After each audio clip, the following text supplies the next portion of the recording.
This episode of The Dig is brought to you by our listeners who support us at patreon.com and by Verso Books, which has loads of great left-wing titles, perfect for Dig listeners like you. One that you might like is Marx, Towards the Center of Possibility by Kojin Karatani, edited by Gavin Walker. Originally published in 1974, Kojin Karatani's Marx, Towards the Center of Possibility has been among his most enduring and pioneering works in critical theory.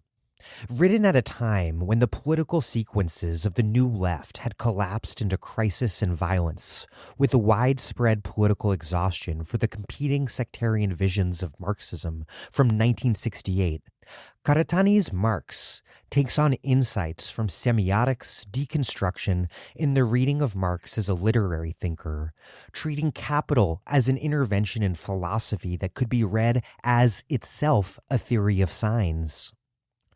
Marx is unique in this sense, not only because of its importance in post-68 Japanese thought, but also because its heterodox reading of Marx that debuts in this text, centered on his theory of the value form, will go on to form the basis of Karatani's globally influential work. Marx, Towards the Center of Possibility by Kojin Karatani, edited by Gavin Walker. Out now from Verso Books.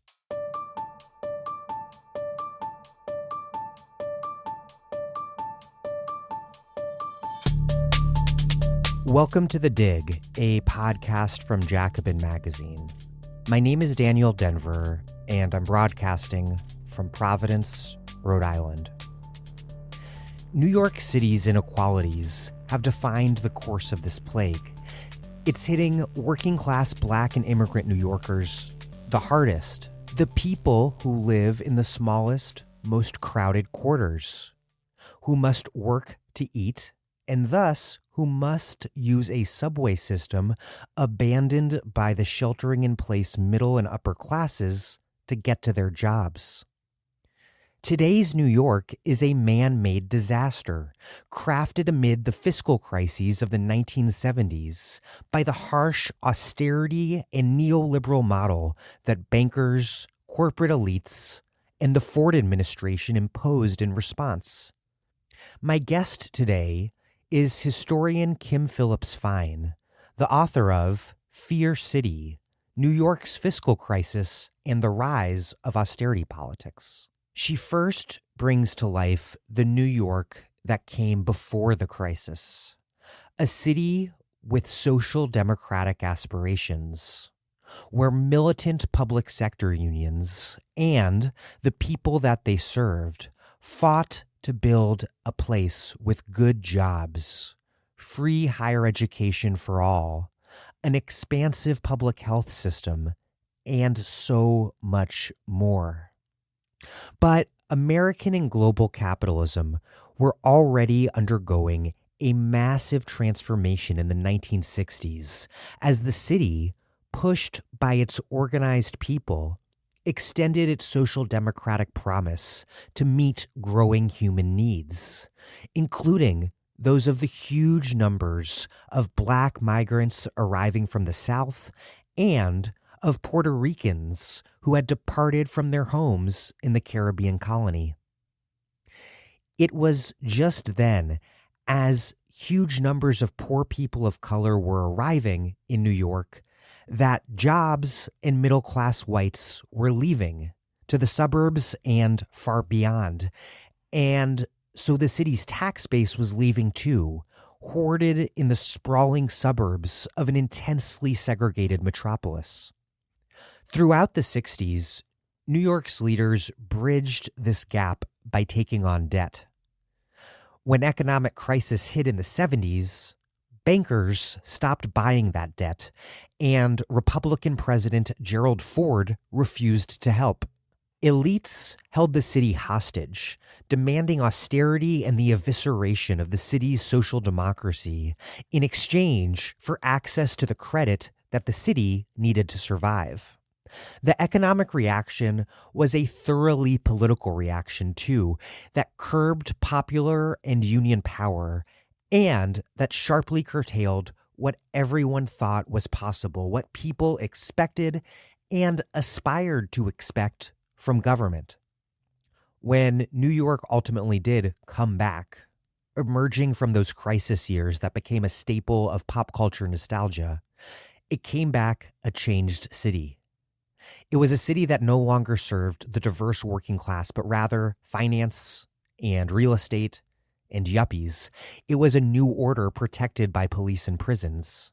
A city that had once been at the forefront of decommodifying the provision of services that meet basic human needs became a city infamous for the rent being too damn high and where more than 110,000 students are homeless. A city governed in significant part by social movement demands that aspired to take care of everyone became a city governed by and for the rich. Today, COVID is disproportionately killing the very same working class people that neoliberal New York has long exposed to sickness, destitution, and death. It is killing the very working class people that are keeping New York from collapsing entirely under the weight of coronavirus. In the 1970s, New York was an epicenter of an economic crisis that would remake the entire domestic and global political economy to serve the rich and capital. New York was a model. Its social democratic experiment was spectacularly destroyed as an example to others.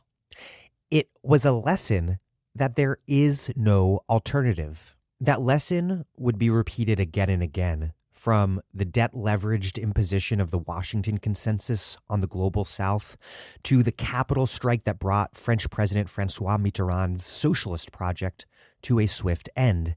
We have seen creditor discipline make examples of Detroit, Greece, Spain, Puerto Rico, and countless other places since. Today, New York is the epicenter of the country's coronavirus crisis. What decides who lives and who dies isn't just nature taking its toll. Rather, a map of the city's death count is a map of the unequal city that neoliberalism has created. Look at what's happening, for example, in the heavily immigrant neighborhoods of Elmhurst and Corona, Queens. Look at where people are dying and who is dying.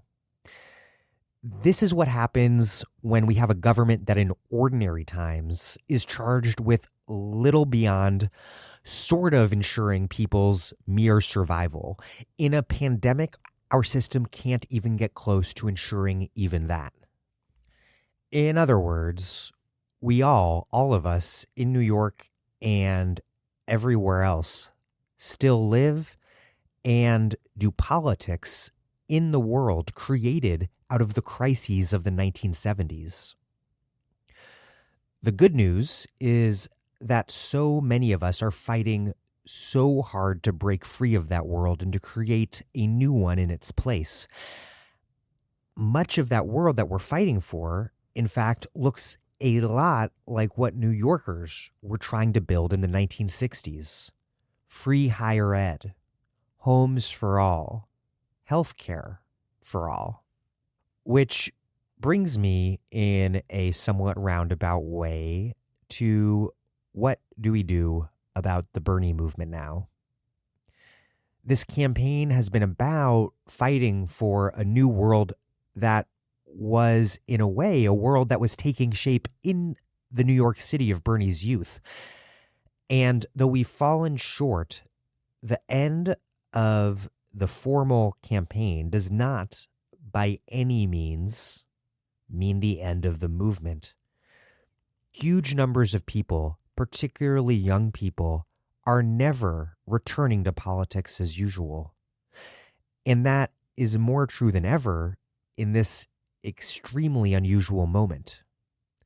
I wrote an essay at Jacobin arguing that Bernie must preserve the volunteer system the campaign infrastructure that we all did so much to build.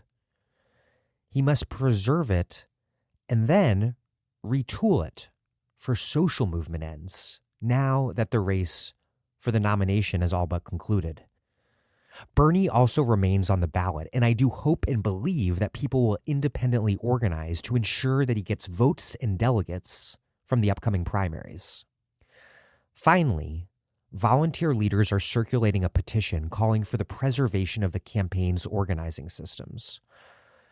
I'll link to that and to my essay in the show notes. If you are a Bernie volunteer, please sign and circulate.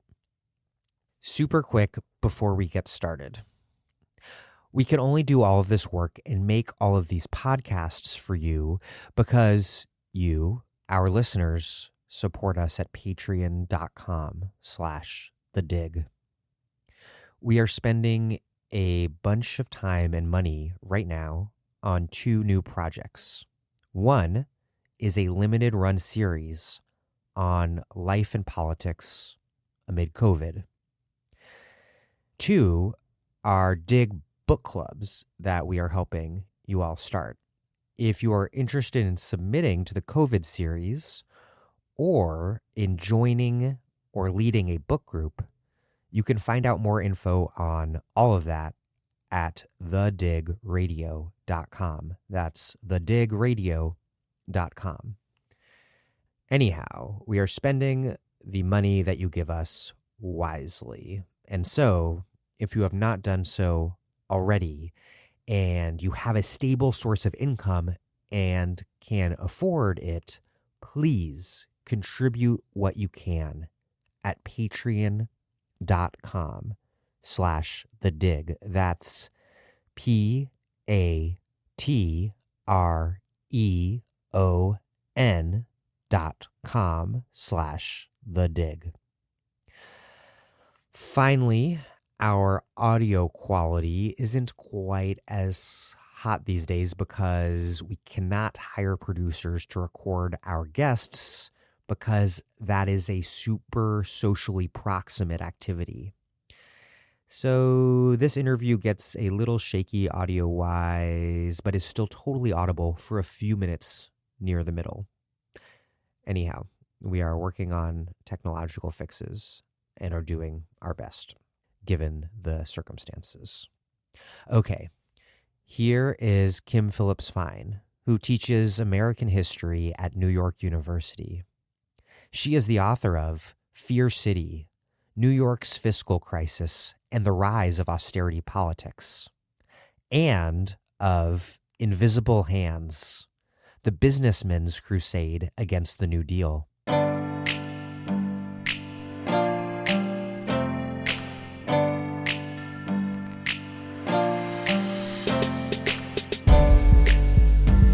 Kim Phillips-Fein, welcome to The Dig. Thank you. Thank you for having me. Finance, new liberals, conservatives, they destroyed New York City's social democracy, not only to protect creditors' economic interests, but to remake the city's political economy, and also to set an example for the entire country. You write that for President Gerald Ford, quote, "As for much of the nation, New York City stood for urban liberalism, an example of the central role that government might play in addressing problems of poverty, racism, and economic distribution. New York represented the fullest realization of the confident liberalism that dominated American politics." I want you to set the stage by explaining the urban social democracy that New York was building, a city that, quote, "almost seemed to proclaim a right to happiness and pleasure, even for people insignificant in terms of wealth and power.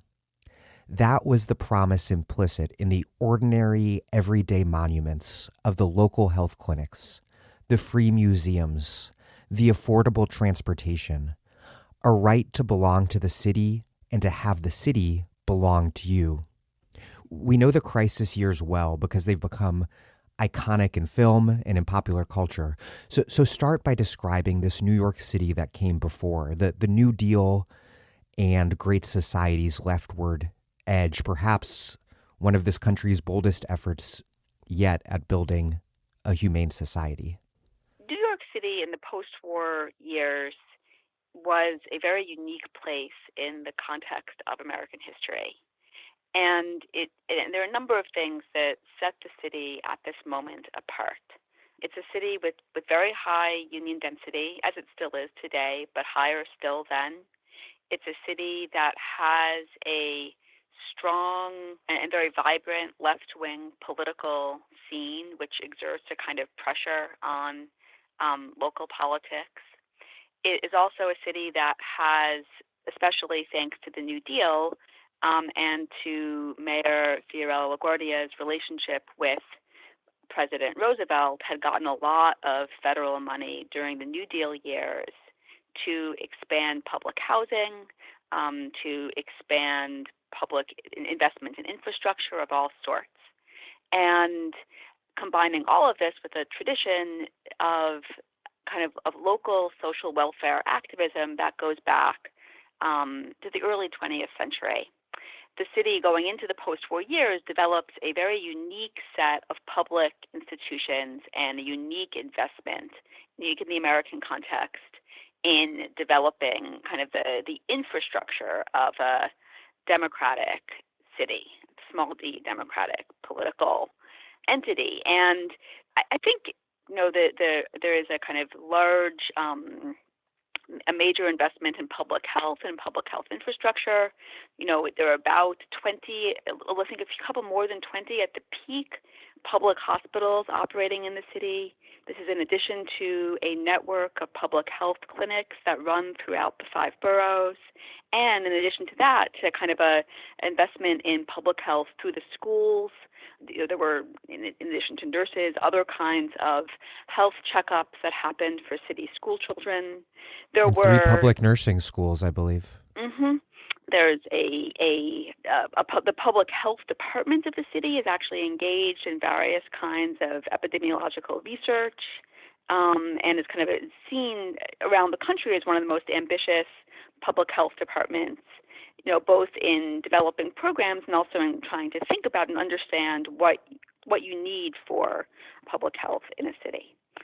So there's all of that on the one hand, and then there's also institutions like CUNY, the City University of New York, which was tuition-free since its inception in the 19th century, but which grows dramatically over the post-war years, adding new campuses, expanding existing campuses, creating both 4-year and 2-year schools throughout the boroughs, and ultimately in the late 1960s, adopting a policy of open admissions whereby anybody who graduates from high school in New York can attend CUNY, again, tuition-free.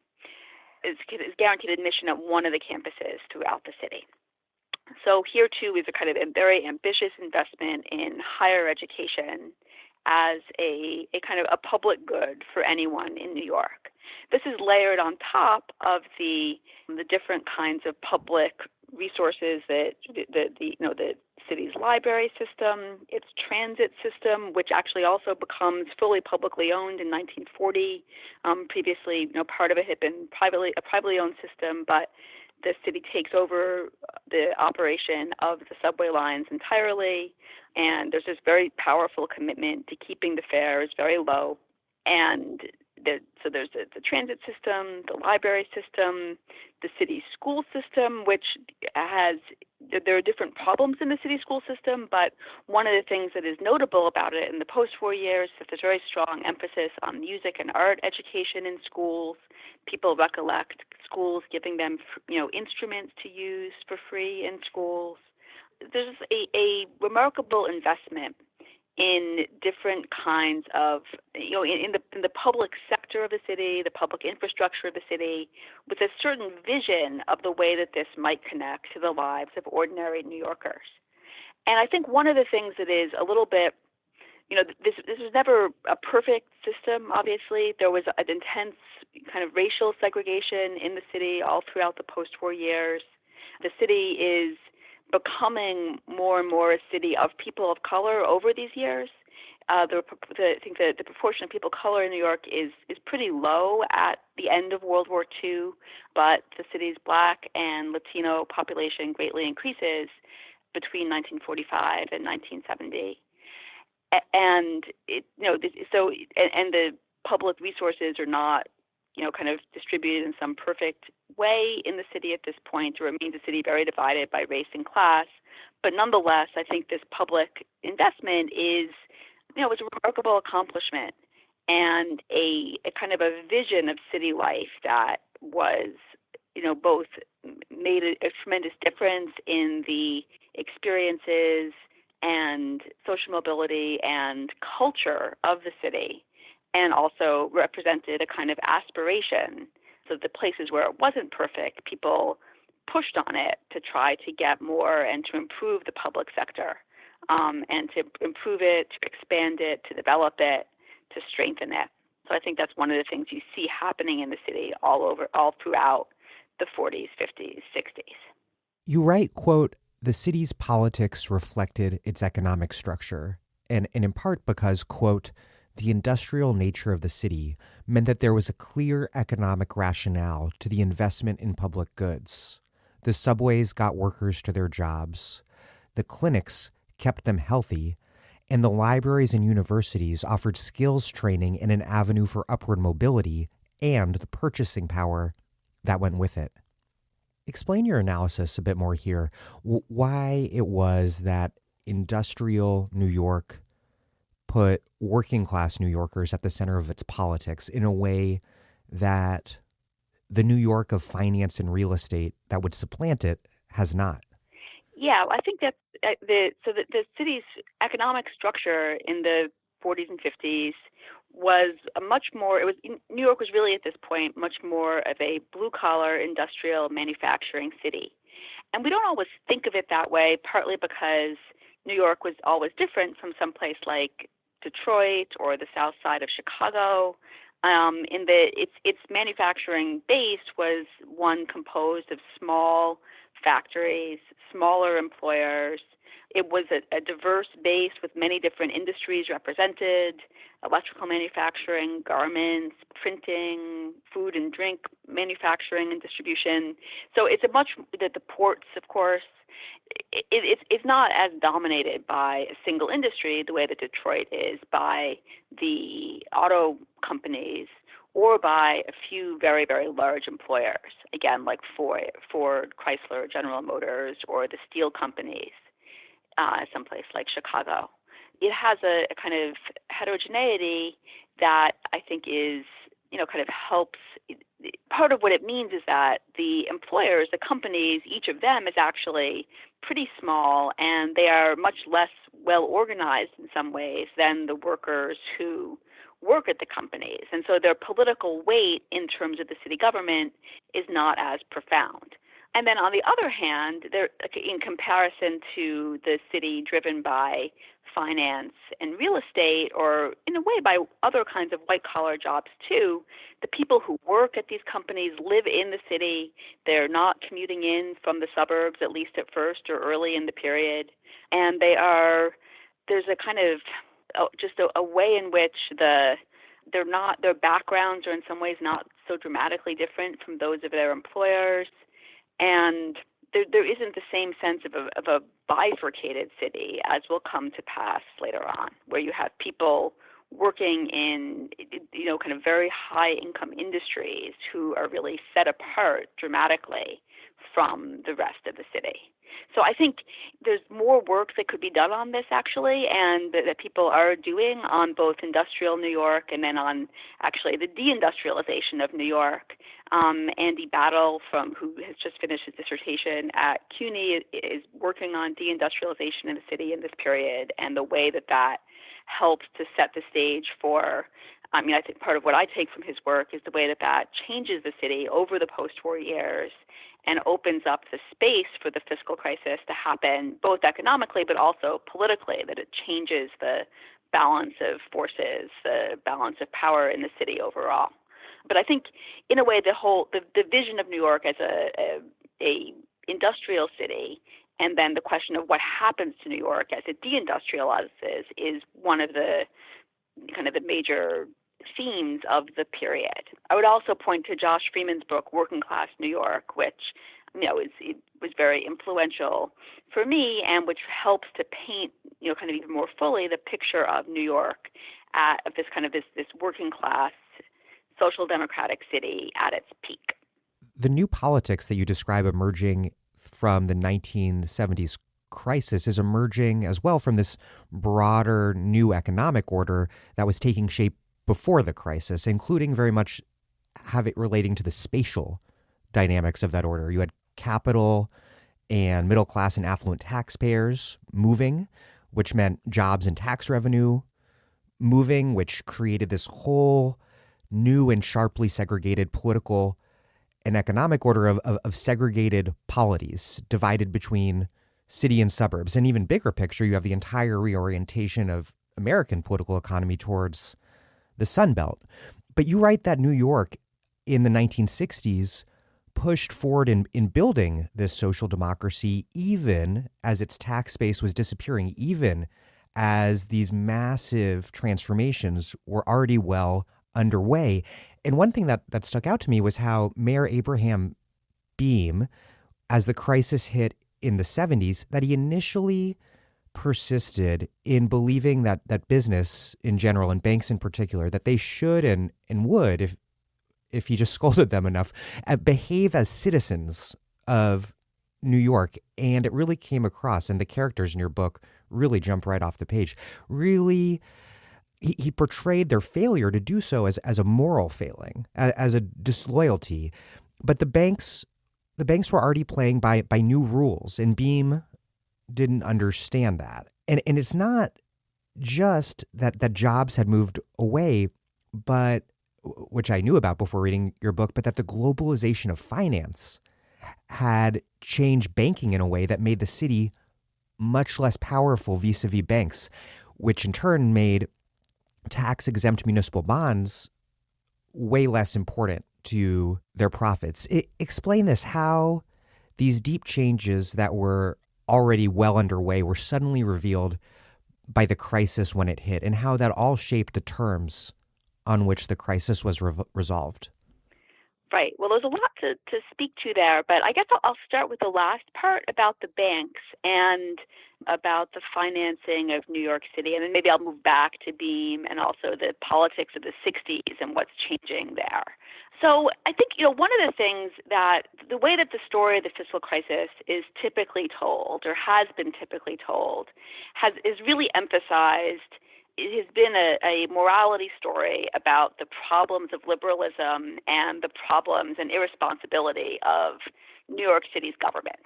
That it was overspending, it was spending too much. The city leaders were not able to cut back. They continued to develop different, rather than cut back, they came up with various ways to sort of disguise in the budget how much they were actually overspending, and they tried different techniques to borrow more and more aggressively, and that's what led to the fiscal crisis.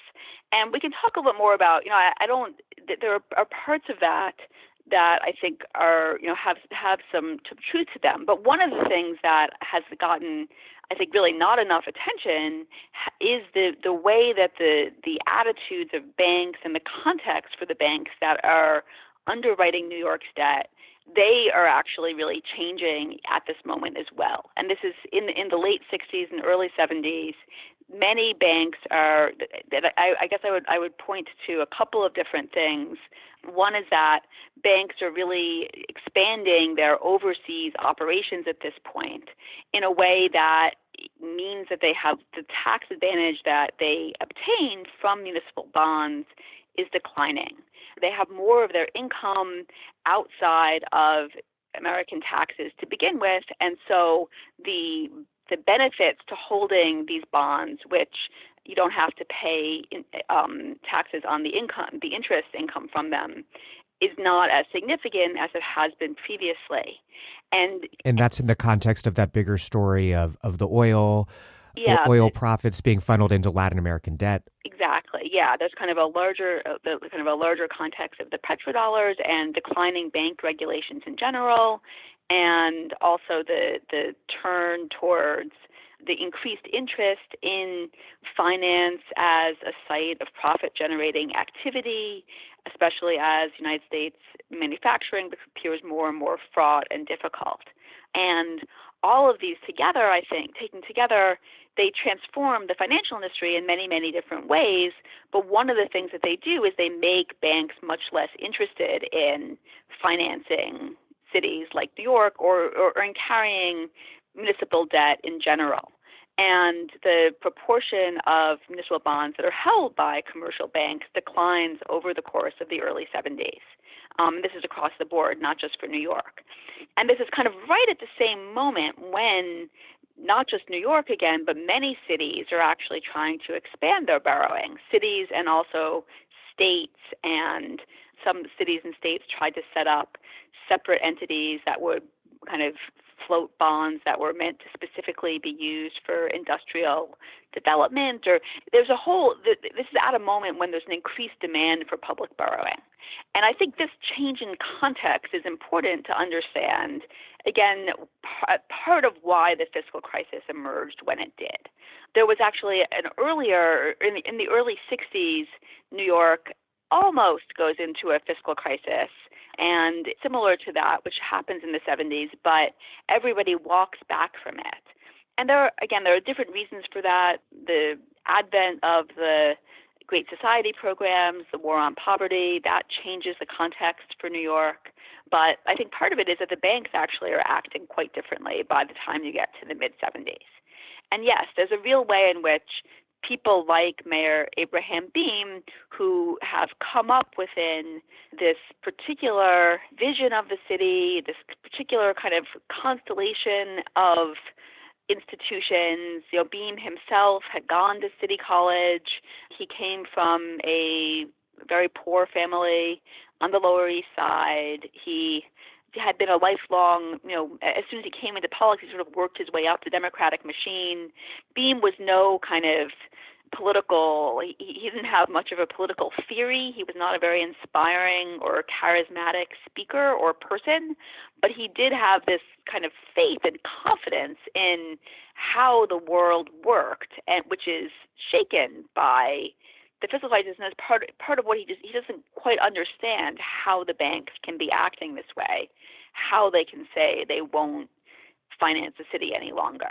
He's not a liberal crusader like John Lindsay, but he is very much a creature of the social democratic New York that he came up in. Yeah, exactly. He's not and I think that he's not a crusader. He's not a, kind of morally inspiring politician. And I think this is actually important because his response to the crisis as it emerges is he does kind of try to avoid addressing it as an actual crisis or problem. He kind of turns away from it. There are these different efforts to expand the city's borrowing, which are without a clear sense of what the end game is going to be or what the solution is going to be. And one of the things which I think could have meant a different outcome for the city would have been, if you can imagine hypothetically, a leader who would have been able to articulate a vision of what New York was doing and to press for political support for that vision. Beame's version of that was to say, there can't be a problem. There can't be a problem. This is the city of New York. We can't possibly go bankrupt. There is no problem here, really. And, in the end, that wasn't going to be, as it became increasingly clear that, in fact, it could, that it wasn't a defense for the positive elements of that vision either. And because of that, instead, he becomes the face of austerity that he initially fiercely opposed, but ultimately not only carried out, but defended. Yeah. No, I think he does become he comes under tremendous pressure to make a set of cuts that are painful to him to make, but he has no real capacity to offer an alternative to them. You said actually one thing, I wanted to go back to actually your point about the 60s. Another, a kind of remarkable thing about, another kind of interesting part of this story is the way that yes, the city's public sector continues to expand over the course of the 1960s. And at this point, there is, some of the economic problems are already beginning to become apparent. Deindustrialization in the city is underway. Lindsay tries both to recruit. Lindsay is committed to kind of reconfiguring Manhattan so that it is more oriented towards white-collar employers and finance and tourism, but he kind of does some work to try to retain manufacturing companies in the outer boroughs. But despite this, the city does actually continue to expand spending over the course of the 60s. And I think this also is important for thinking about the fiscal crisis because a lot of that spending is driven by organizing that emerges in one way or another out of the civil rights and black freedom movements. And the transformations of CUNY, for example, are, on the one hand, I think, a remarkable accomplishment, but they're also met with a lot of hostility, both from, some from white ethnic New Yorkers, but also from people who had a commitment to a different vision of CUNY, one which they thought was more kind of purely meritocratic, and they're not so sure about having it transform in these ways and offering education to all. So some of the changes of the 60s are also, I think, ones that push at what the question of who is this local welfare state for, who does it benefit, what is its role and function in the city, and there's a way in which there's a kind of division about that going into the 70s that I think is also kind of lays the groundwork for the emergence of the fiscal crisis. And maybe also, or to put it a different way, lays the groundwork for the failure to effectively confront and stop the reaction to the fiscal crisis, because the Great Society, in a partial and limited and deeply contradictory sense, was in an effort to universalize the New Deal state, in part by fixing its racist exclusions. And for that to have succeeded in the face of the crisis, it would have required a multiracial working class coalition, but that never took shape. Instead, and I think one thing you're pointing out is that pre-existing racist divisions within the New Deal order facilitated the shift from a more universal welfare state to this just kind of plain welfare as the stigmatized redistribution of goods to racialized, undeserving others. Do you think it was the very kind of segregation embedded within the New Deal social compact that made the survival of the Great Society so difficult to preserve in the face of crisis? I think you have to lay a lot of the responsibility on it's not just the structures of the New Deal, but also the particular ways that the Great Society was trying to address those that I think, did open up. They made them harder. They made those programs especially difficult to defend. The means tested, the conception of those programs as, kind of means tested programs directed only at very poor people who it is easy for middle class or white Americans to view as somehow innately pathological or different. I think that structure of those programs was part of what opens them up to failure. But yeah, I think in other ways you can trace it back to some of the weaknesses inherent in the New Deal itself. It's interesting in New York. The way a lot of the the expansion of CUNY or the very active welfare rights movement in the city.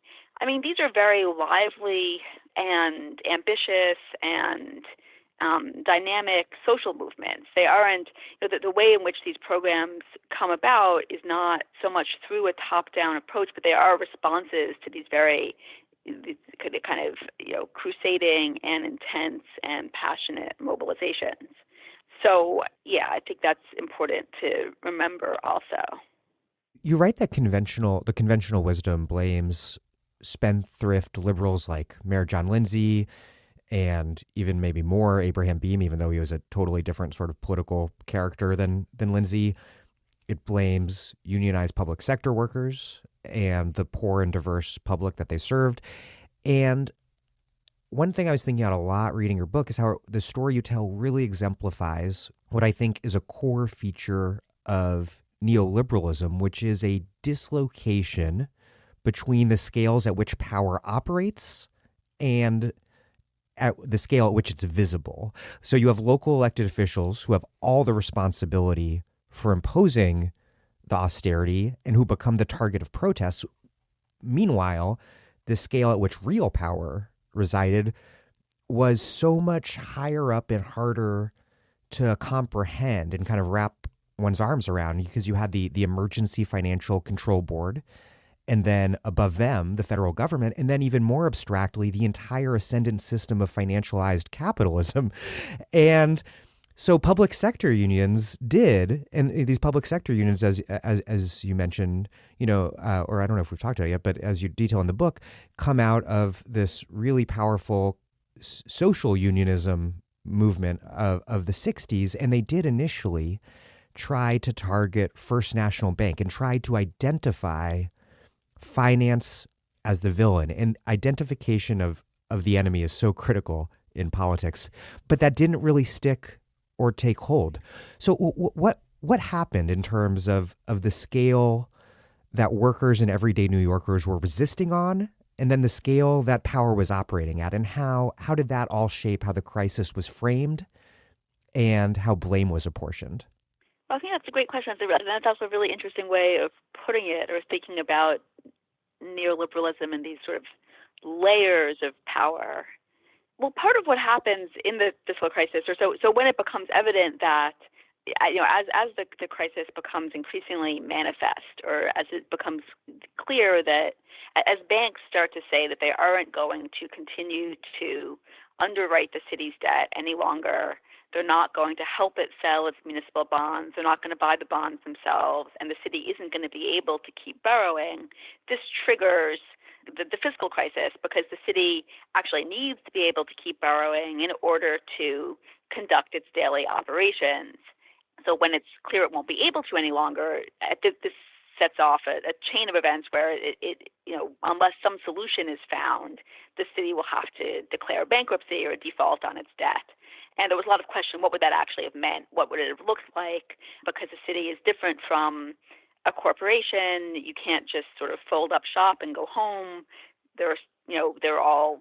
All the essential functions of the city have to continue to operate. So how do you do that in the conditions of bankruptcy? Magnifying this, the kind of bankruptcy law for cities was actually kind of antiquated and out of date. The federal law governing it said that you had to have all creditors get together and vote, on any kind of repayment plan. This was just not feasible. There wasn't even any comprehensive list of who all the city's creditors were. There were thousands and thousands of them.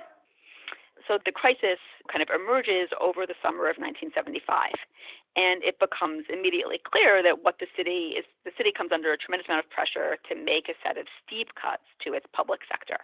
And we can talk more about kind of how this played out, how this, kind of what happened. But after some resistance, both from the city government and then also a wave of protest from city workers, ranging from wildcat strikes to, yes, a set of protests that kind of target the banks in particular and say the banks are driving the city to this. They have to stop. They have to continue to finance the city. The banks, in turn, say it's not our fault. There's just no market for your debt any longer. We can't, we're not going to do it ourselves. No one will buy your debt across the country. The city comes under increasing pressure to make a set of budget cuts, and it does. It lays off about 20% of its workforce over the subsequent 3 years. This affects almost every aspect of the city's public sector. Hospitals are closed, local health clinics are closed, the school day actually is shortened by 90 minutes. All of the art and music programs are cut back to the bone. Many teachers are laid off. Class sizes go up to, in some cases, 45 or 50 kids per class. There are a wave of school closures, which are actually, at least in Manhattan, they're really focused on Harlem and Harlem schools.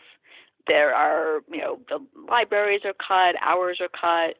all through the city's public sector, there is this profound contraction. Police officers are laid off, firefighters are laid off, and this again is met with a wave of protest.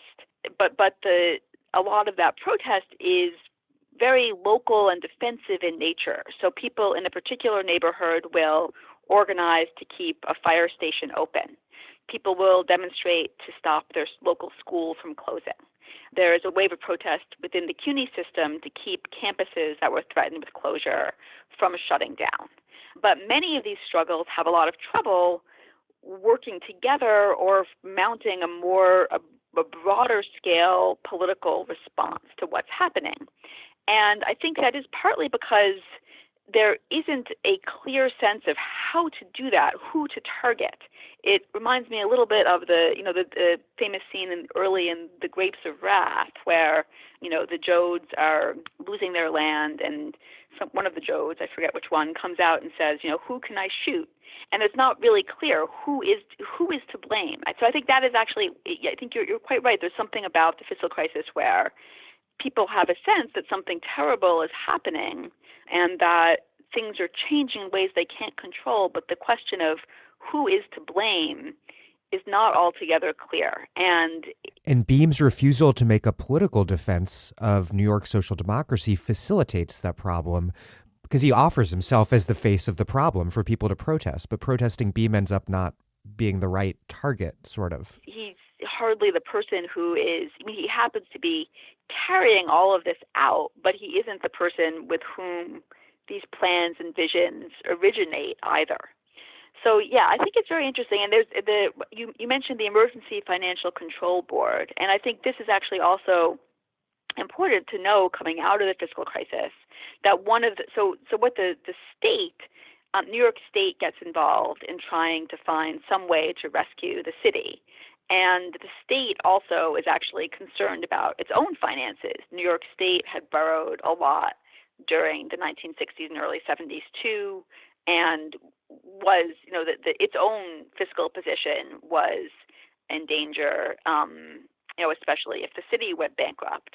And the state first creates the Municipal Assistance Corporation, which is a new entity that is authorized to borrow on behalf of the city.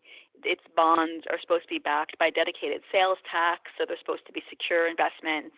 And then the Municipal Assistance Corporation, or MAC, Big MAC, as it was known, was supposed to then give the money to the city or loan the money to the city, but only if the city was kind of making the cuts that it needed to make.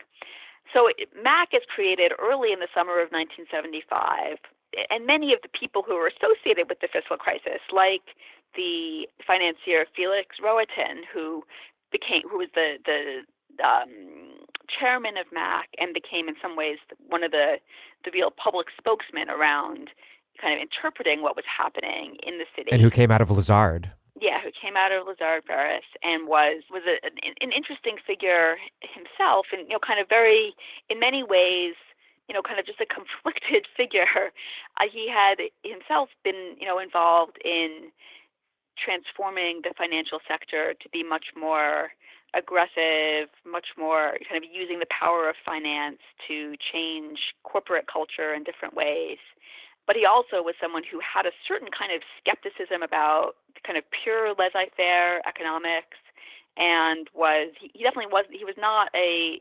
he wanted to see, or he had some idea of a Reconstruction Finance Corporation-like entity that the federal government could create that would loan money to cities.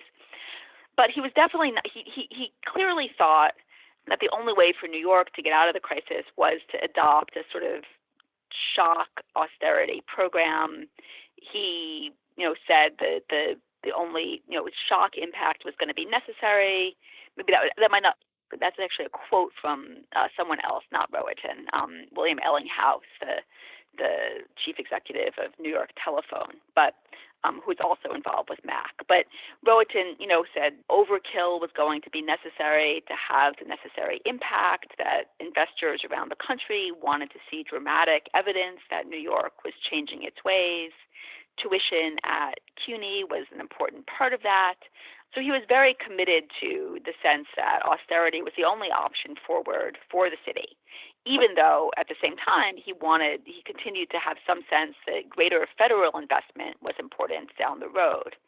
So, he kind of emerges as a spokesman for this vision. But MAC is not enough on its own to turn things around for New York. There actually is not really enough of a market for MAC's bonds at this point. And so at the end of the summer of 1975, the state goes further and creates the Emergency Financial Control Board, which is a public entity that is granted final veto power over the city's budget. So it doesn't kind of go in and set the whole budget, but it is empowered to veto the budget if it's not making progress towards these benchmarks. And the Emergency Financial Control Board is staffed by the governor, the lieutenant governor, the mayor, the comptroller, and then 3 quote-unquote public members who are chosen by the governor and who, in practice, were all executives from private corporations. There was no labor representative. There was no community representative, even though there were, kind of requests to have these types of representatives on the board. And this entity is, in some ways, kind of the most long-lasting social technology that comes out of the fiscal crisis. I think many different cities, states, counties, Puerto Rico most recently, they have tended to develop these types of agencies in conditions of fiscal crisis. And La Junta. For the exact same reason that New York did, because it's meant to remove decision-making power about the budget from democratically elected representatives and put it in the hands of people who are, the whole point is they're not supposed to be as responsive to the public.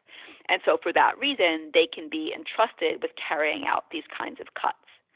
One article by a law professor about these agencies described them as dictatorships for democracy. It was kind of actually praising them, but it was these entities are, I think that New York's was the first, it was an innovation coming out of New York that has since been widely adopted and replicated in other conditions of fiscal crisis.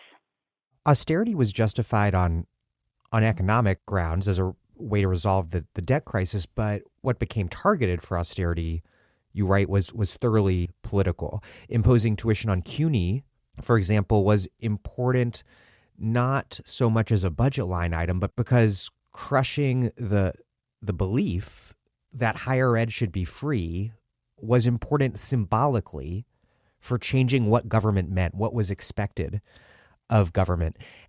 And I thought that analysis in your book was really interesting. It made me think that by the same token, I was connecting it to your argument that by the same token, it seems neighborhood-based fights were also symbolically focused because people saw the institutions being targeted for elimination, whether the fire station in Northside in Williamsburg or the hospital in Harlem. They saw those as symbolic of the planned elimination of their neighborhoods, what had been floated as this idea of planned shrinkage.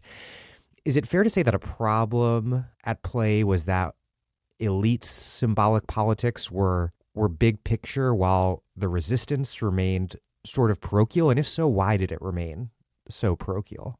I don't know if I would call it parochial exactly, because I think, as you say, one of a theme running through Fear City is the intense symbolism of these public entities and public institutions, that they are at once, kind of vital and material parts of people's lives, but that they also contain within them a vision of society and of democratic life. So and it's not that these two things are totally divorced from each other. They materially make it possible, but they also stand for and represent something larger than themselves. And yeah, I think that with regard to one of the things that is happening in the crisis, and is that the sensibility of, from the standpoint of different elite actors, the sensibility of New Yorkers has to be changed. They have to be taught to expect less from their government, to expect less from collective institutions in general. And it's interesting. I think there's a funny, the things that was very interesting to me in working on this book is that a lot of the people who are making this case, I think a lot of the elite actors who are making this case in the city in the 70s are less ideologically inspired than I at least would have expected. That they aren't making this case so much because they believe in Milton Friedman or because they're directly involved in the conservative business organizing or political organizing that's going on throughout the 1970s. There are, in a way, there's kind of layers of remove, or like there's the context of the crisis creates this dynamic where it starts to seem as though the only solution that makes any sense at all is these cuts. And so in a way, there's something about the immediate framework of the crisis where, and you can see this in someone like Rohatyn, who has this ideology that is kind of at odds with what he's advocating for the city, and yet he's holding these two things at the same time, that there's a incoherence. And yet at the same time, you can also see that the elite approach is being, it becomes scripted after the fact into this much more crystalline ideological account. You can see this, for example, in the writing of William Simon, who was Ford's Treasury Secretary and who was very hostile to the city throughout the crisis. One of the people who takes sort of one of the most hardline attitude within the Ford administration, saying the city should go bankrupt, it will teach it a lesson, it will show, it will demonstrate to other cities the futility of this kind of action. The market has already discounted it, so it won't even have very much of an economic effect, which was, I think, kind of a fantasy. So there was after he leaves the Ford administration, he becomes the first leader of the Olin Foundation, and he writes a book, A Time for Truth, where he talks about New York as liberalism in microcosm, and sort of takes a lot of his positions during this crisis and turns them into this, highly ideologically charged account. So I think we can talk a little bit more about that and about neoliberalism later, but it may be that something similar is happening in the resistance too, that there's the defense of these local institutions is very emotionally charged and meaningful, and the reasons why it becomes difficult to kind of transcend the defense of the local and build a more effective citywide mobilization, build a more effective national mobilization. Those may have to do with the levers of power available to people, more than that the elites are thinking in the big picture and people on the ground are just thinking about their own firehouse. I think thinking about the firehouse was a way of thinking about the big picture of the city. And even beyond, it was just much harder to translate that into effective political action at that moment. I found it to be a really interesting argument in your book, this observation that the people running the Emergency Financial Control Board and the Citizens Committee for New York, that these elites, you write, quote, almost everyone in this cohort agreed that drastic budget cuts were necessary to keep New York from bankruptcy, which they regarded as the ultimate nightmare. This desire for cuts was not the result of any abstract ideology or carefully planned political program to slash the state and promote the private market. They might not know exactly what to do, they might not know exactly how to do it, but they were sure that the only hope lay in giving power to people like themselves. And so my question is, what does that analysis mean for this idea that neoliberalism really took hold amid the crises of the 70s because of what Milton Friedman called ideas lying around? And this is something people are talking about a lot right now amidst the current crisis. What does that mean, given that these guys didn't seem to have many clear ideas at all? Is what you're saying, that what you said a few minutes ago, more that these ideas become more important as the new hegemony is consolidated? Like in retrospect, what we see, does it become more important at the moment when, for example, Carter and Reagan alike end up praising New York for having imposed austerity? Or when the Manhattan Institute is founded shortly after the fiscal crisis, and starts to take the lessons of the crisis and translate them into policy advice for future New York City governments and also other governments around the country. I guess, one of the things that was really interesting to me about the fiscal crisis is the number of people who define themselves as liberals and kind of continue to define themselves as liberals, even as they are participating in this austerity program. And they kind of say that they're doing so in order to help the public sector in the future and don't seem to have a cognitive dissonance about that. So I guess that's part of what I was trying to capture there.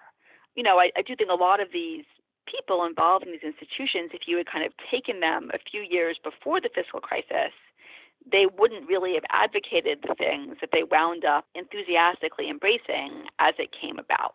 I think another part of it, though, is that there's a way, maybe, and I think this actually resonates a bit with my first book, which is called Invisible Hands, and which is about the role of business in building the right over the post-war years. And that book is much more about a conscious ideological program and strategy. But one thing it shares with Fear City is the sense that part of this program, part of this strategy, we can get into a lot of the niceties and sophistication of market theory and analysis, but a big part of it is actually rooted in the question of who has power, who should exercise power. And that may matter more for understanding what neoliberalism is about than, kind of the particular programs or policy interventions. And so, in that way, maybe the people who are the insight of the elite actors in the city during the fiscal crisis, that what has to happen is power should be removed from those who want to press for the city, the public sector, the federal government to preserve, develop, expand the social state. Those people have to lose power, has to be consolidated among those who want to shrink those entities. I think that's, it maybe it's another way of understanding what neoliberalism is at core. Definitely. Yeah. I think that one thing that I was thinking reading this is how the story you tell explains how this ideology that is supposedly, ostensibly about harsh market discipline as a general principle becomes one that after 2008 allows for the bailout of banks, but not underwater homeowners. The 2008 bank bailout did fail on the first vote, but it ultimately did pass. And the fact that banks were ultimately able to secure a bailout while everyday people were denied, and that today's Corona stimulus package is so grotesquely weighted toward corporate interests, it all at the end of the day reflects that ideology, whatever its principled pretensions, that it's ultimately shaped by class power and economics. Mm-hmm. Yeah. Your book says a lot about the origins of contemporary conservatism, but also, of course, because it's taking place in New York, which is then and now under Democratic control, and then and now under a Republican president.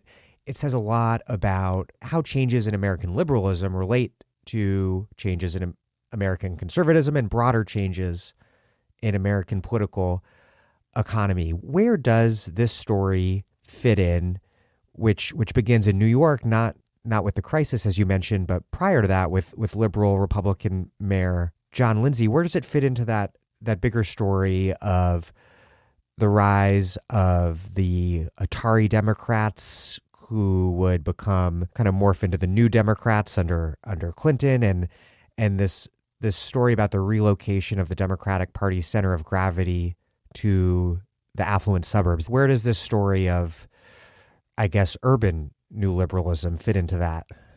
So I think another part of this book or this story is wanting to encourage a different way of thinking about New York, that people often see New York as this center of left politics, or at least of kind of a very deep old school liberalism.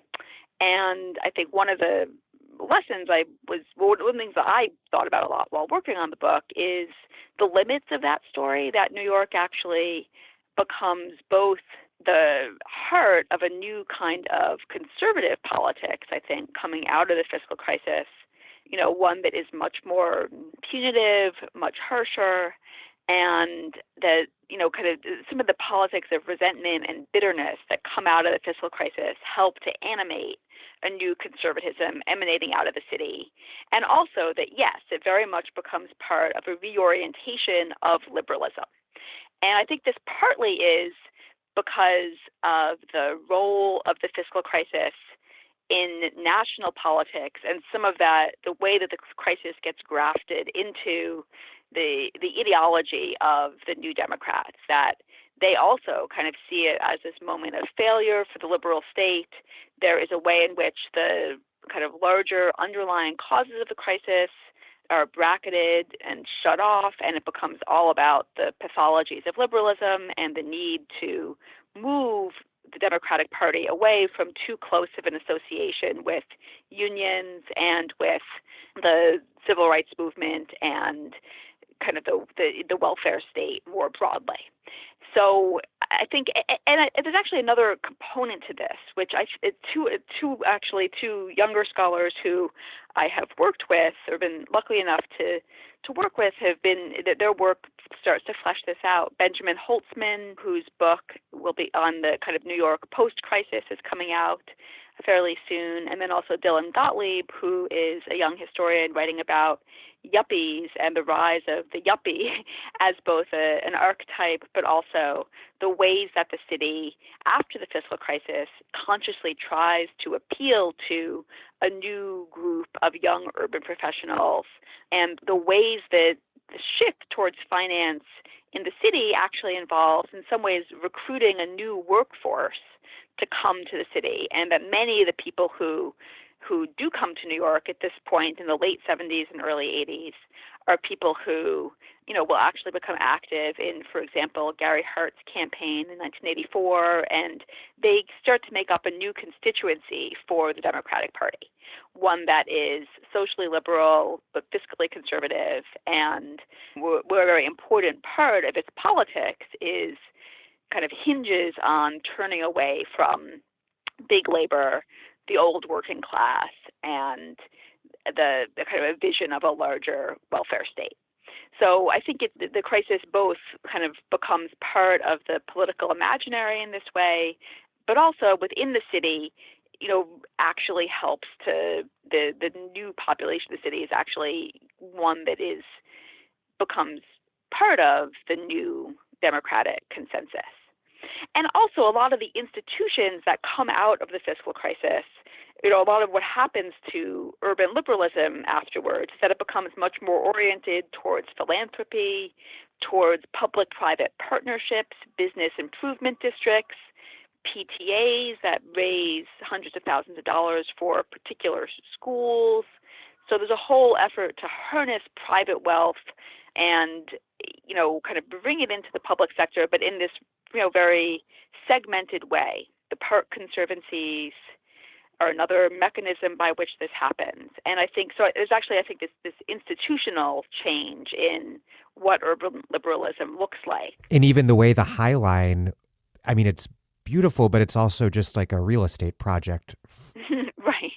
Yeah, no, I think there's another way, that a lot of the park conservancies and the business improvement districts, they are kind of efforts to capture the resources of particular parts of the city and to get some part of the money of everybody in a particular neighborhood and then devote it towards things that will, public improvements that also raise the real estate values in that particular neighborhood. So, yeah, very much so. Is it fair to say, in terms of the legacy of the fiscal crisis, in terms of liberalism, that it's powerfully evident not only with Mayor Koch's reactionary, maybe even almost anti-liberal liberalism, Giuliani's law and order morality, or Bloomberg's technocratic one, but also, and perhaps most tragically evident in the case of de Blasio, who ran as a progressive repudiation of his predecessors, but has ultimately been either unable or unwilling, or some combination of both, to challenge real estate dominance and the power of police. Yeah, no, I think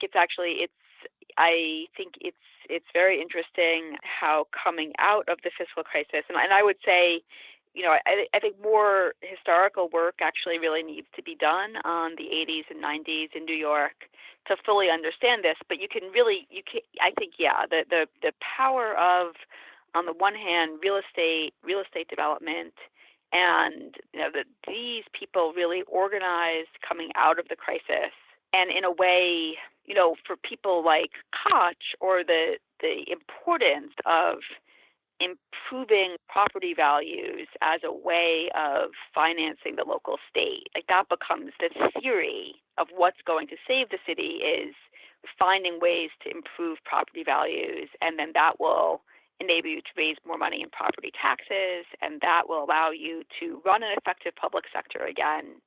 The shape of liberalism is completely consonant with the need to favor the real estate sector. And I think this kind of underlies, or is part of what opens up the door to gentrification in different ways, or the limited ability of the city to protect existing tenants and renters throughout. And yeah, it kind of winds up, in a way, it's been, what is the alternative vision to that? Someone like de Blasio has been caught within that. And on the other hand, the police union and the role of the police is also quite dramatic coming out of the fiscal crisis. And there's actually another historian, Mason Williams, who has been working a bit on police after the fiscal crisis, and kind of shows, for example, how there's a funny, the police had intense cutbacks during the 70s as well. Things like the Rockefeller drug laws, for example, it's actually very hard for those to be enforced on the ground in New York. It takes a while before you actually see people in jail starting to rise, partly because their police aren't able to, carry out the program that is being handed down to them. But then in the 80s, for Koch, fighting crime and supporting the police becomes part of his version of liberalism. And you can see this is partly, about Koch and Koch's rejection of Black New Yorkers, and the kind of important role that hostility toward Black New York played in Koch's politics and political appeal.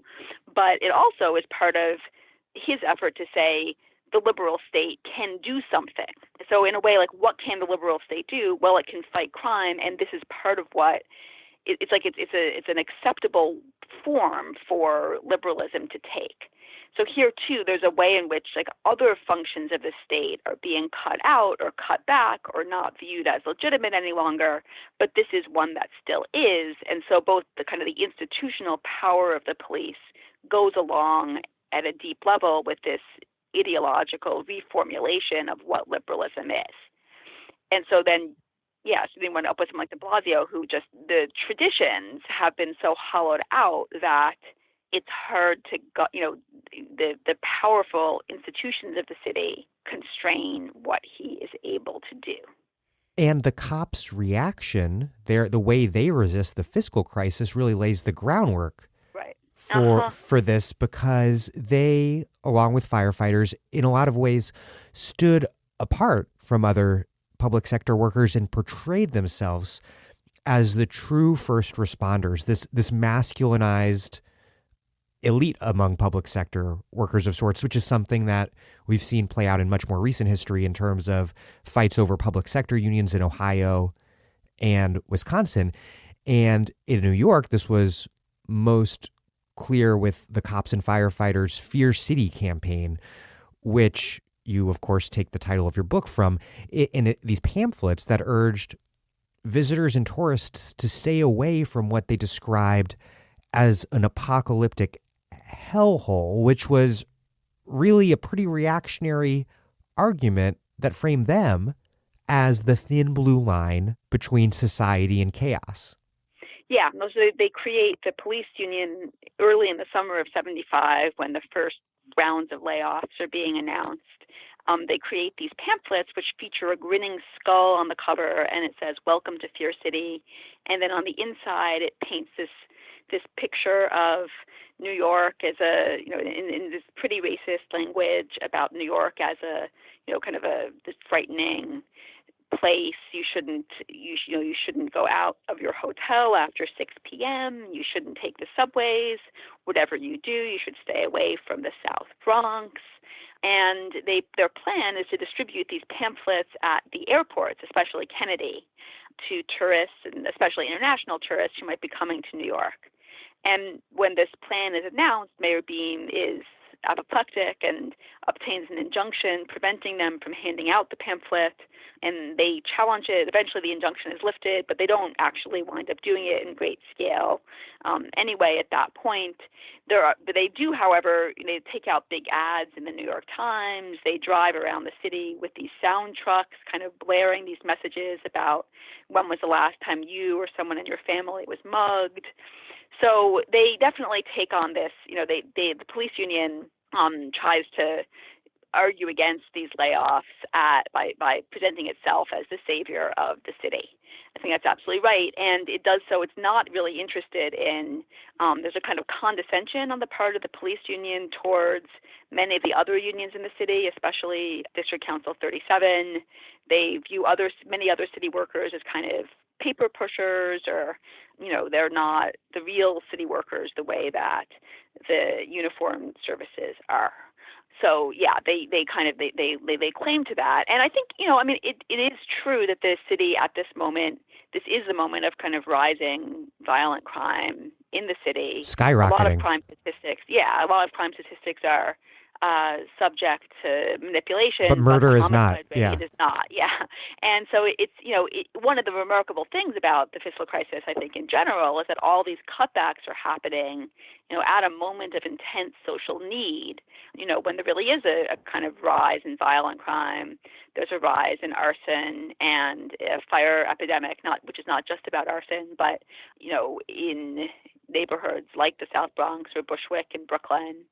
And there's a way in which the cuts seem to fly so much in the face of what the city needs that makes them especially shocking.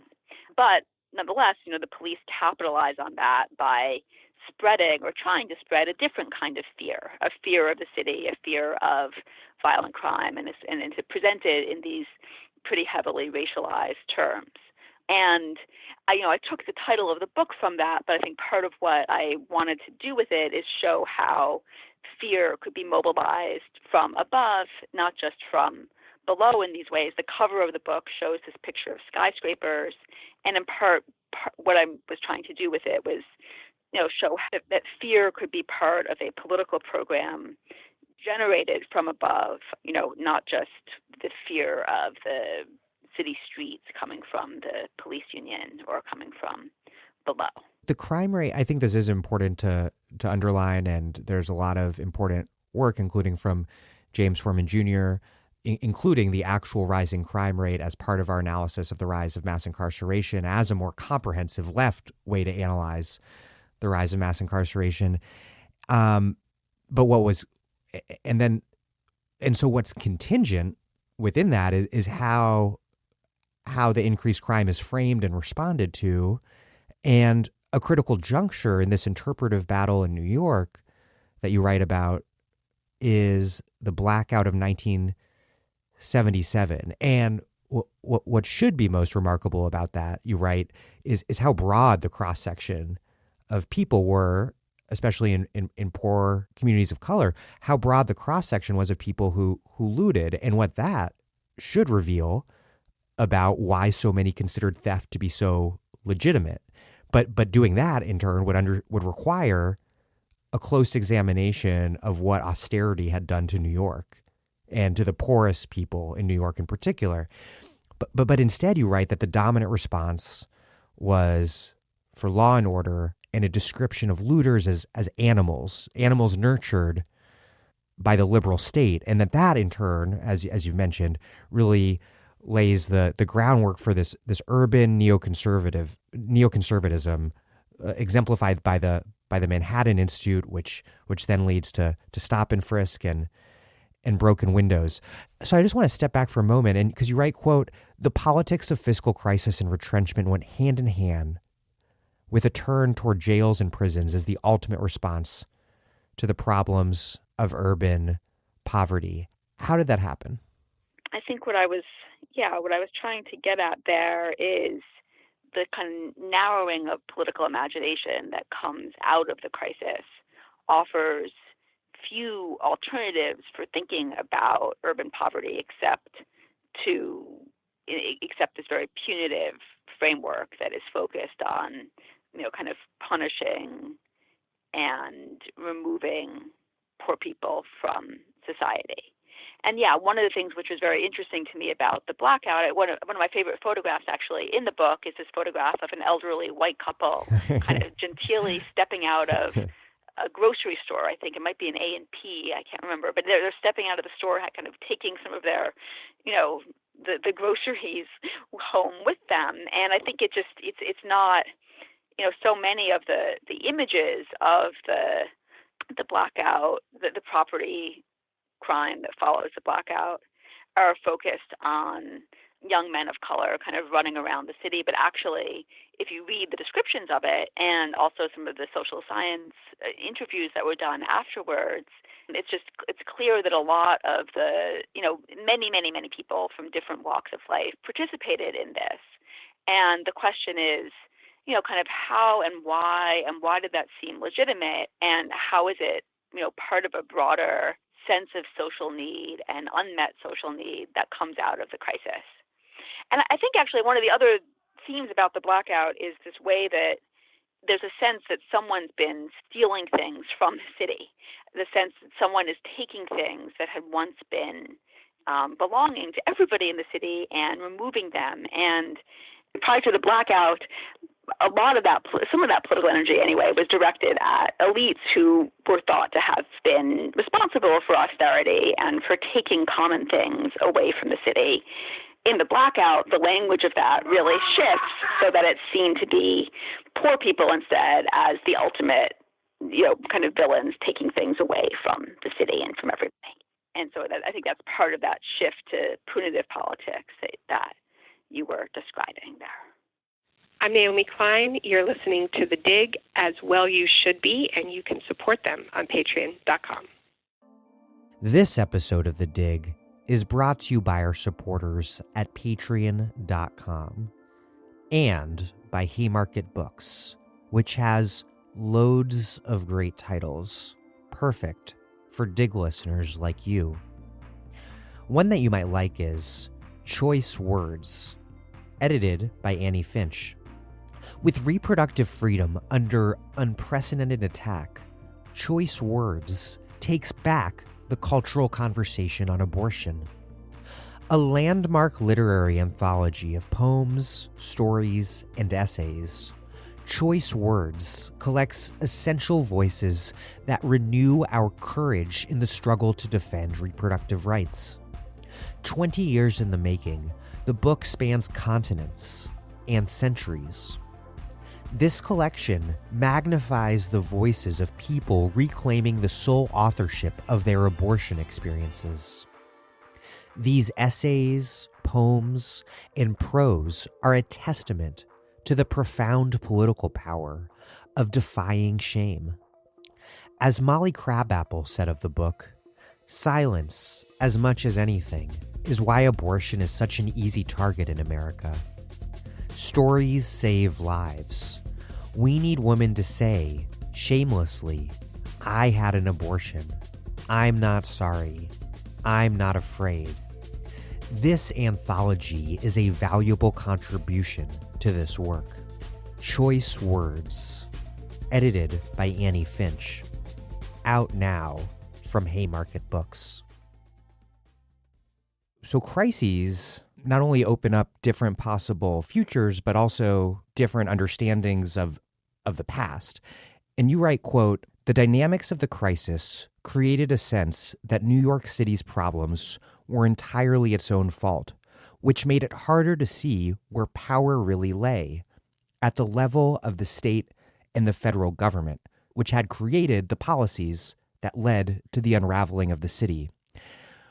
How did that happen in the case of New York? And is it inevitable that crises lead to this invisibilization of the roots of the crisis? Is it possible for people engaging in politics to make those roots of crises hyper-visible instead? So fiscal crises have this dynamic in particular because they focus attention on what the budget is going to be in the following year. And in a way, any government budget reflects a set of political decisions about what's on and what the sources of revenue for government entity are. And in the case of New York, part of what, in New York in the 70s, the kind of the larger picture of the city has been influenced by, for example, federal policies that favor suburban development and that bring more wealthy and middle-class people out of the city and to the surrounding suburbs, where they can effectively sequester their property taxes from the city, which is the source of their income and wealth. Or some of the trade policies that make it easier for factories to leave the city and to go overseas. That's in addition to the larger problem that many northeast and midwestern cities have of the southern United States effectively becoming a low-tax, low-wage haven that companies can leave and go to even before they go overseas. And then, in addition to all of this, in the city itself, there are problems, the kind of pressure of real estate elites in the city in the post-war years towards, kind of favoring using the central city for office development, white-collar work, real estate. That, in turn, helps also to accelerate deindustrialization. And then, in addition to all of this, some of the federal Medicaid or aid to families with dependent children, as these grow during the 1960s, in New York State in particular, the way that those programs are financed, the 50-50 split. So Medicaid is already 50%, the federal government covers 50%, the state covers 50%. In New York, city actually bore the split between the state and localities was also 50-50. So New York City was bearing 25% of its total Medicaid bill. This was extraordinarily high compared to other cities, other states around the country, and had a profound effect on the budget. So all of these things are part of what's driving the imbalance, the problems that the city is running into. But the way that the fiscal crisis plays out is that it becomes the only discussion is the city's spending too much, the cuts have to be made. There isn't really a discussion about the broader context that is leading to this imbalance, nor is there a discussion of the benefits and the importance of the kinds of programs the city is trying to operate. There's not really a sense that this is part of, or could be part of, a vibrant, dynamic, a vision of urban life, as we earlier. And so, I think that's something that we've seen often, in a way that's almost I would say part of the function of a fiscal crisis is the way that it works is to give this sense of urgency and imperative and an absence of alternatives. And in a way, it frames all the questions so that there is no alternative to cutbacks. And I think the job of, so politically, I think the response to it, has to, or kind of broadening the vision and understanding of what the problems are, what the nature of the problems are, and to insist to kind of fight against that narrowing of vision. I think that can be very difficult to do in the context of fiscal crisis, but nonetheless, it's worth trying to do it even then. And beyond that, it's part of I think it's important for people on the left to talk about how to finance the social state, a public sector, in a sustainable way, and what that looks like over time, so that you can avoid, in a way, kind of avoiding the fiscal crisis is the best solution to the problem of the narrowing of debate that it tends to involve, to enforce. You write that New York mayors in the 60s and 70s, quote, mobilized financial mechanisms to displace the conflicts the city confronted in the present onto the future. And so then this acute crisis of stagflation and the rise of conservative politics exposes this longer-running crisis. And I think this analysis of how debt and credit remake politics and economics across time is really, really important because in New York and elsewhere, what it ultimately does is change the power dynamics because public debt means that the future belongs to the creditors. And so not only is the democratic economy that the left dreams of impossible without democratic control over credit, but so too is just the very basic democratic polity promised by liberalism. What does that all tell us about the politics of credit? Yeah, so first I think it points to, I think that there are a set of power relationships involved and in government debt, and it's important to not lose sight of those, that it can look as though debt is an easy way to expand government spending, but underneath that, someone owns that debt, and in particular situations, they can and will make the power that ownership gives them felt in ways that can make democratic politics impossible. So I think that's the first lesson. The other is that there's something, I think that it is actually, I was very interested in the what the mayors were doing there, the kind of displacement of conflict to the future, that they kind of wanted to avoid a set of conflicts, and debt became a way to do that, right away, but the conflicts didn't disappear just because they'd been moved off to some future point. They were still there, and eventually they would make themselves felt. Eventually the contradictions would become difficult to escape. So I think the temporal framework of debt is always involves this kind of displacement, and the fiscal crisis definitely shows the limits of that you can't, and underneath it, in addition, these questions are not about the budget, about the size of the state, about who pays for it. They aren't really just technical questions or questions that financial instruments can answer. They are political questions, and eventually and in time, that politics will reemerge. So I think that's another point to take from it.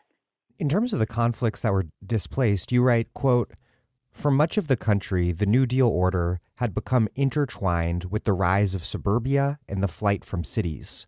New York was a reminder that there was also an urban version of this political and social sensibility, one that emphasized common spaces and public investment more than private greenswards of lawns and country clubs." Was what happened in New York, in a sense, and the conflict that was displaced from the 60s into the 70s, was that a contradiction between these two New Deal orders? And if so, is it, in retrospect, somewhat unsurprising that the New Deal order that prevailed was the suburban one? That's interesting. It's funny. I don't think I was thinking of it in quite those terms. I was thinking more just in terms of the question of who would pay for the local state in New York. But on a deeper level, there is a tension between these two visions, two understandings of the New Deal.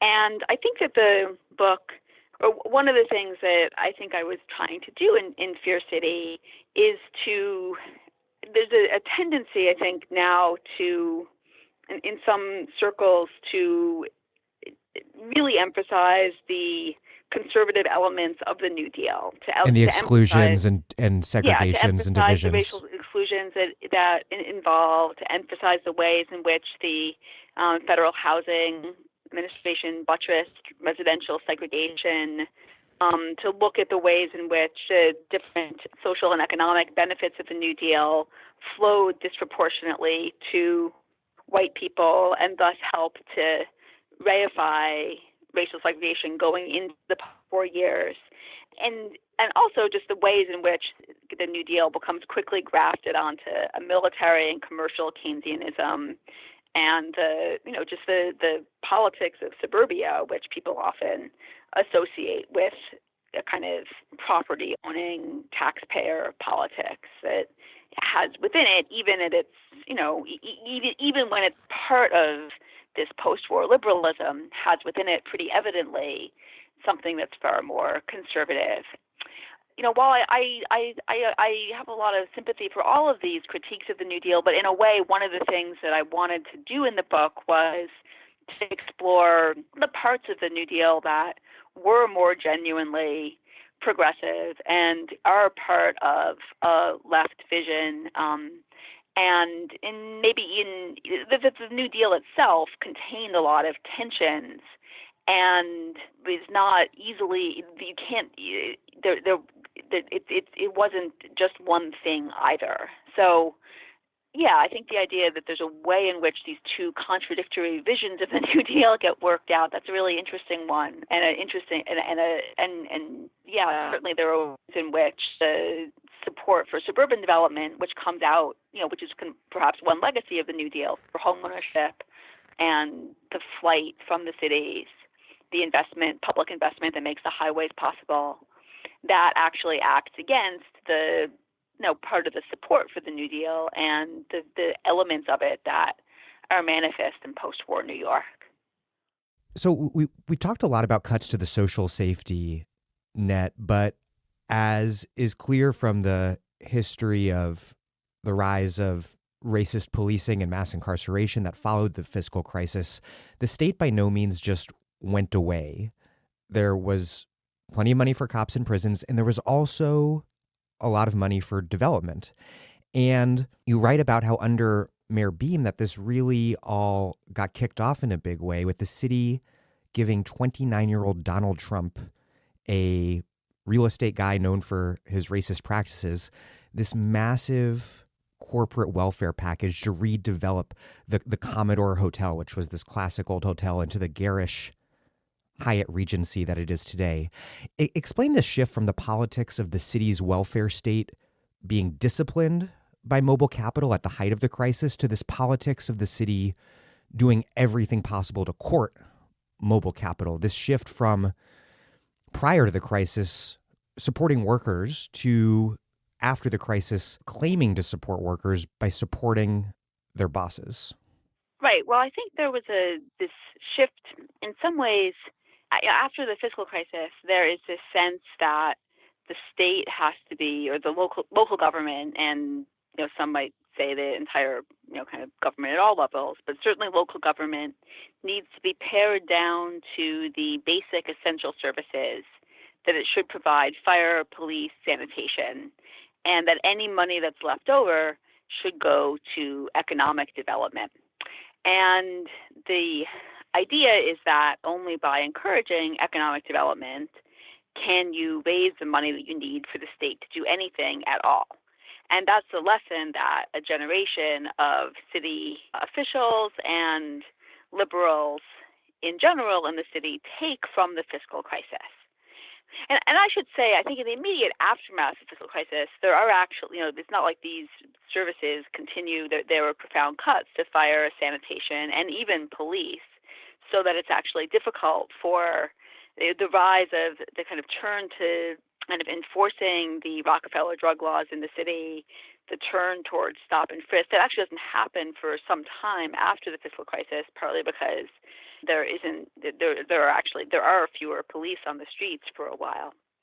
But nonetheless, there's a sense that those are the essential functions. They have to be taken care of, and that anything else, any other money that's left over, should go for economic development. And this is, I think, also associated with the idea that New York has been perceived as being anti-business in one way or another, and needs to rescue and rehabilitate its image if it's going to have a chance to survive going forward.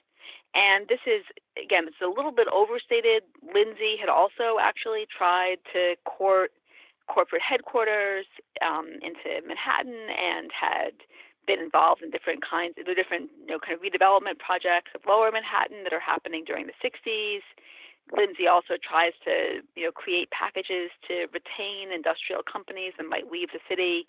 So there's a bit of a prehistory to this idea, but it really gets newly energized out of the fiscal crisis. And one of the first major kind of moves in this direction is, yes, the one that brought Trump to Manhattan, and that kind of led to the redevelopment of the Commodore Hotel in Midtown Manhattan, right near Grand Central Station. And in The Art of the Deal, Trump writes about this, or his ghostwriter writes about it, as an example of his brilliance, that he kind of looks at the streams of commuters and thinks, well, even if the city is falling apart, this is still here. I can build a giant hotel here. And he kind of talks about this as, evidence of his own insight into the situation. But actually, the Trump deal worked out with the Hyatt Corporation, so it's not actually just Trump working alone there either. It's just the city is looking for deals like this that it can make, and what Trump basically, it's a major property tax break that Trump is able to obtain for redeveloping the property. Trump and Hyatt are able to get for redeveloping the property a 40-year tax abatement that lowers property taxes for decades after the fiscal crisis. And the deal is criticized some at the time, partly from other hotel owners who were angry about it, but also because it seems, I think, legitimately a little bit absurd for a near bankrupt city to be giving up this source of property tax revenue in a way. But the city celebrates it and trumps it, and kind of the city describes it as the first step towards showing companies that New York has changed its ways, that it's not going to, it's going to be more actively involved in finding ways to subsidize corporations, that it's going to be more friendly and generous to developers and to businesses of all kinds going forward. And that's how both the city officials and then also Governor Carey describe it as the project gets off the ground. And so I think this story is actually instructive also because it suggests the ways that the rise of Trump, certainly just in this case, like literally in the city, but maybe, more broadly too, was facilitated by this shift in liberalism and by the active participation of liberals who are, kind of changing their relationship to business in ways that allow someone like Trump both to literally make his career in the city, but also kind of ideologically give the space for someone like that to come forward.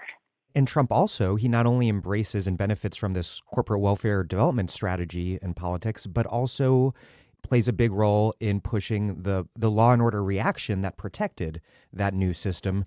Recall his calling for the reintroduction of the death penalty amid the Central Park 5 situation. And so reading your book, I was thinking this is like, strangely enough, one of those contingent moments where if these things had not happened, Trump might not be president today, which in turn requires us to complicate the origin story of Trumpist politics, that it can be found in part at this intersection of outer borough white racist reaction and Manhattan urban neoliberalism.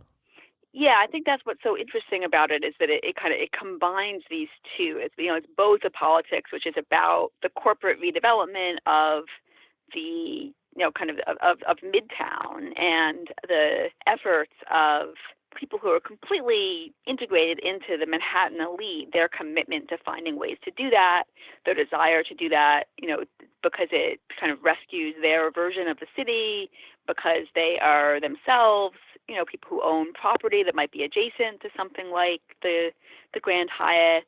It serves their interests both ideologically and in terms of their actual economic and immediate needs. So it's an alliance between that and this kind of outer borough, much more revanchist, much more openly racist type of conservative politics.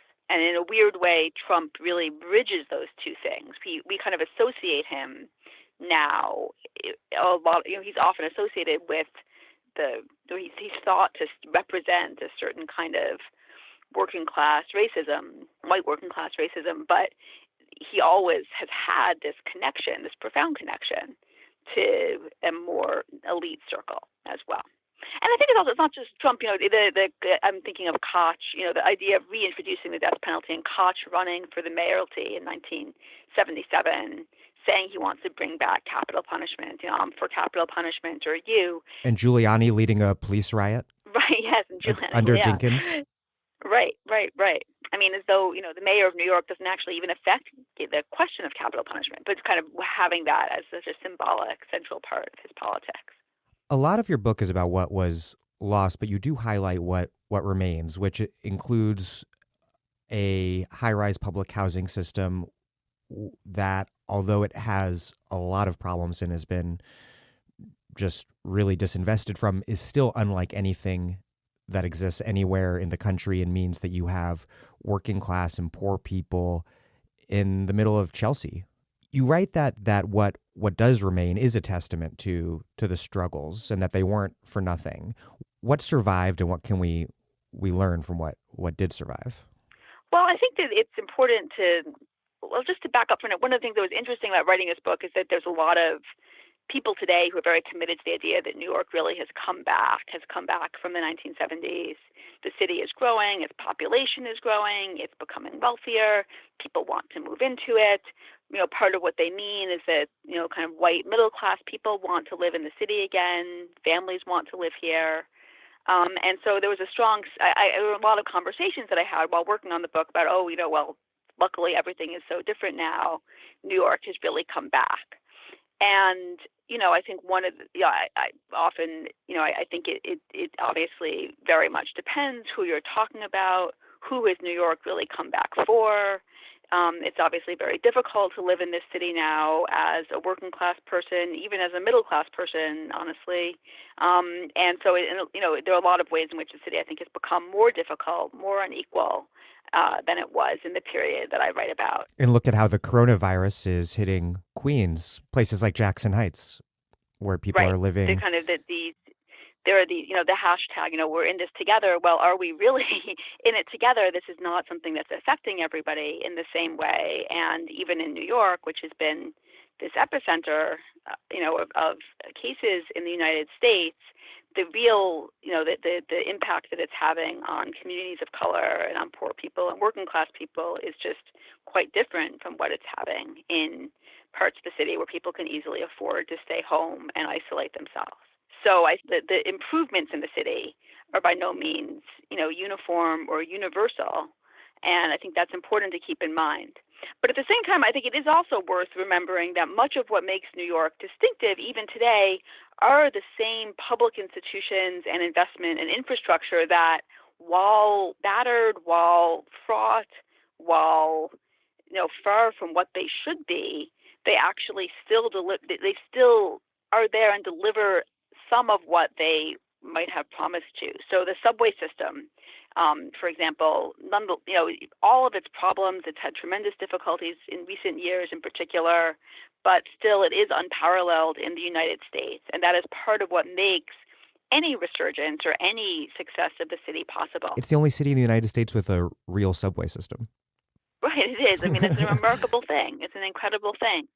The public housing that you mentioned, I think, is part of what has enabled it's far from what it could or should be, but it does preserve some measure of economic diversity in the city. And again, it's the problems, the disastrous problems with public housing that have been much documented in recent years. So not to sugarcoat any of that. But nonetheless, that is land that could easily be turned into expensive apartments. And it is an accomplishment of sorts that it has not, and that the buildings are still there and could be improved with a different, agenda and a different politics. CUNY is also still there, and even though there is tuition for it, it's much more affordable than many other educational institutions, and it continues to provide, a remarkable education. There are brilliant scholars, throughout the entire system at every school, from community colleges to four-year schools to the graduate center, and this is also, an extraordinary thing for a city to have, and one that helps provide social mobility to hundreds of thousands of people. And one of the places that I wrote about in the book is Hostos Community College in the South Bronx. Hostos was a new campus in the early 70s, and it was, this is at the moment of kind of massive disinvestment in the South Bronx, and it represented an investment of the city in this neighborhood that was losing industry, losing people, just going through this fire wave that was truly frightening. And Hostos was kind of a bright light in the midst of all of that. It was at that point, it was a community college that actually was at that point bilingual. It was a unique program. There were very few like this. but half of its classes were taught in Spanish, serving the Puerto Rican and Dominican population of the neighborhood. And Hostos was threatened with closure during the fiscal crisis. There was a major mobilization to save the campus, both of professors and students, and also of neighborhood people as well, a kind of coalition that formed. At one point, there was a 3-week-long sit-in and occupation of the campus, and activists set up a daycare center in the president's office. Eventually the school, it was saved. It was not closed. And there was a subsequent mobilization to expand it. It had started in this abandoned tire factory, and the group that had kind of come together to rescue the school at all continued pushing, and they eventually actually got another building, a better building. And I went up there to do research. There's a very nice library and a lovely archive, which has a lot of the materials from this struggle there. And as you walk into the building, one of the first things that you see is a daycare center. There's a little kind of a small daycare center for Hostos students and faculty, which is kind of right there on the first floor as you walk in. And as I was walking past it, I thought, this is really, this is, sort of in memory of the people who worked to save this school in the first place in the 70s, and to create it as a space where, working families, mothers with children could go to get an education. And here it is still doing that now. So I think it's, a lot has been lost, but it's also, there is this actual infrastructure that still exists and is also often, I think, overlooked in whatever, resurgence of the city there has been in more recent years. It's interesting. I think in moments of crisis like this, whether with 9/11 or COVID today, you see leaders like Cuomo so quickly turn to this bygone image of tough and gritty working class New York. Suddenly, New York isn't the fancy people in banks. It's the swaggering, street smart city that can take anything. And that seems in turn related to this thing that you note, which is the incredible nostalgia nationwide and I suppose even globally for 1970s New York. We see it in movies. We remember the punk, hip hop, graffiti. What do you make of this nostalgia and all of its various iterations? I wonder if it's misplaced in the sense that should our nostalgia instead be for the 1960s social democratic New York? Are we stuck because of the neoliberal city's triumph between these two false choices of the dystopian neoliberal present or the dystopian disinvested austerity crisis past? Right. Well, that's a really interesting point. I think that one thing I was very surprised and heartened by in the response to Fear City was how much interest and excitement there was in this image of post-war New York and the vision of a different kind of city that you can see there. And I actually think, in some ways, both Alexandria Ocasio-Cortez and in a different way, Bernie Sanders and his campaign may have brought some of that vision of the city back into political life and debate. It's just things like the free tuition. It's just, this was something that wasn't just a fantasy. This actually did exist. And and Bernie benefited from it. Right, and Bernie benefited from it and was actually, a product of that world in certain ways.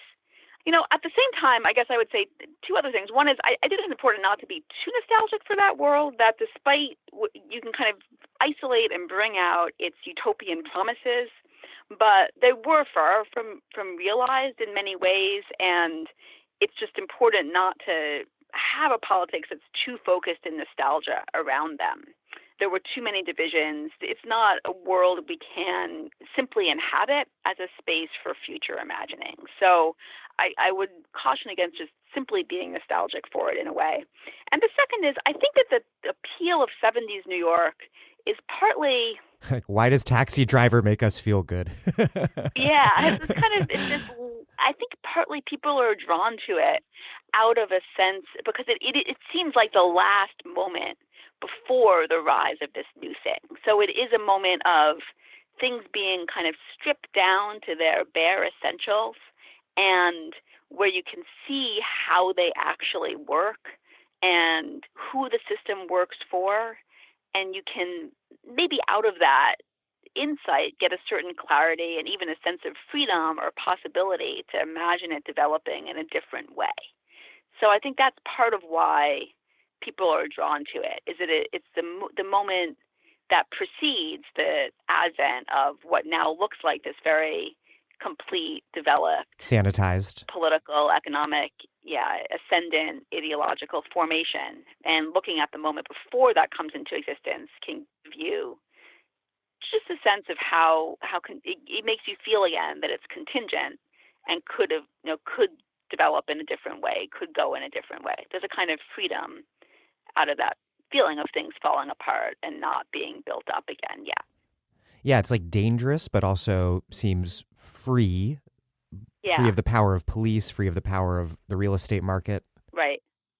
Finally, you wrote recently in the New York Times about the stigmatization of New York as a liberal, diverse, cosmopolitan incubator of the virus, and how that really recapitulates the conservative anti-New York sentiment that was really pervasive all over the country in the 1970s, and that bolstered the imposition of austerity onto the city. What are you seeing now? And in our response to the crisis on the left, what can we learn from what happened then? One thing to learn from it would be the importance of not getting backed into narrow interpretations of what the crisis is. And I think the crisis in New York, the way that the coronavirus is playing out in New York today, there's obviously a very immediate health crisis, but it exists because of a deeper disinvestment in public institutions, in public health, in public education too, in a way. And I think on the left, it will be helpful going forward to remind people of the structural reasons that this public health crisis could emerge as it has. And that will be helpful both for thinking about, kind of preventing this kind of thing from happening again, from trying to ameliorate the profound damage that it is doing, and in giving people a sense of the courage and resources to contend with this terrible situation. So I guess that's one, to try to think about, or to give people, this kind of crisis can sort of freeze you so that it can cause you to become frozen so that it's impossible to see beyond the very immediate future. And I think, in a way, reminding people to keep their wits about them and to try to cope with the inevitable fear and panic that this kind of thing generates by thinking about it and thinking about its history, thinking about where it comes from, and thinking about the power relationships that determine how it is experienced. I think that will actually be helpful to people, in immediate terms in grappling with the crisis, as well as in building, trying to build something better out of it.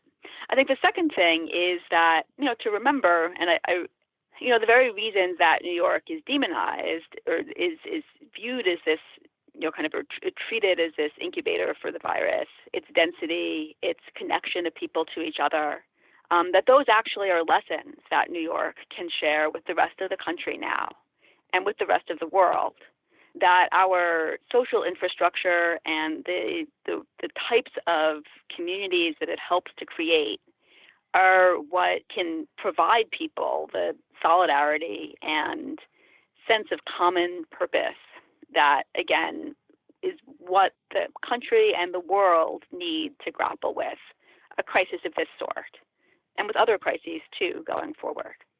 So I think kind of holding on to that and celebrating what is distinctive in this city and in the urban environment, I think that lesson comes from the fiscal crisis in a way, too, but it certainly has been on my mind now.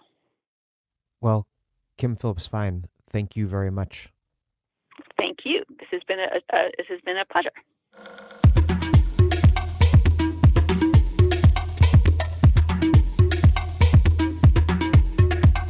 Kim Phillips-Fein teaches American history at New York University. She is the author of Fear City, New York's Fiscal Crisis and the Rise of Austerity Politics, and Invisible Hands, The Businessman's Crusade Against the New Deal.